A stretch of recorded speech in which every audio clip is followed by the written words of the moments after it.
On les voit à des kilomètres à la ronde, mais bientôt elles ne feront plus partie du paysage. À Châteaudun, en Eure-et-Loire, les deux grandes tours du quartier Beauvoir sont en passe d'être démolies. D'ici la mi-novembre, les tours bleues et vertes auront été totalement rasées. Une déconstruction mécanique qui a commencé en début de semaine sous le regard curieux des badauds, car c'est malgré tout un symbole qui disparaît. Voyez ce reportage de Pascal Franco et Didier Lepape.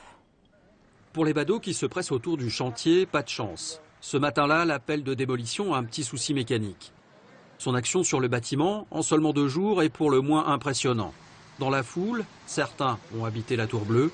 François Villedieu en garde un souvenir bruyant. Au niveau isolation, on entendait tout ce qui se passait chez les voisins, tout ça. Donc c'était l'ascenseur, c'était le vide ordure, enfin bon, il y avait tout un tas de choses comme ça.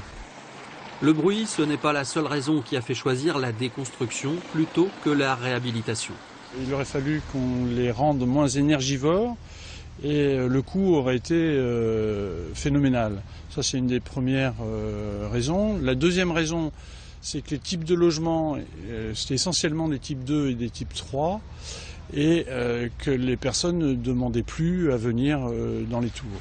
Pour faire tomber les tours, on aurait sans doute employé les explosifs il y a quelques années. Mais la méthode n'est plus très à la mode.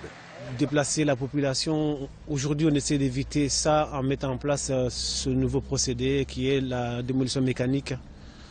Je dirais la déconstruction mécanique avec des pelles à grands bras, donc qui est aussi efficace.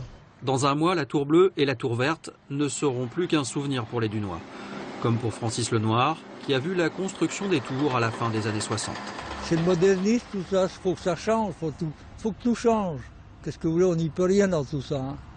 C'est pas vrai? Le modernisme, c'est aussi le recyclage. Placo, laine de verre et parquet lino sont déjà partis vivre une seconde vie. Les gravats des tours serviront notamment à remblayer le volume laissé par les caves. À cet endroit seront bientôt construits des immeubles avec seulement 3 étages.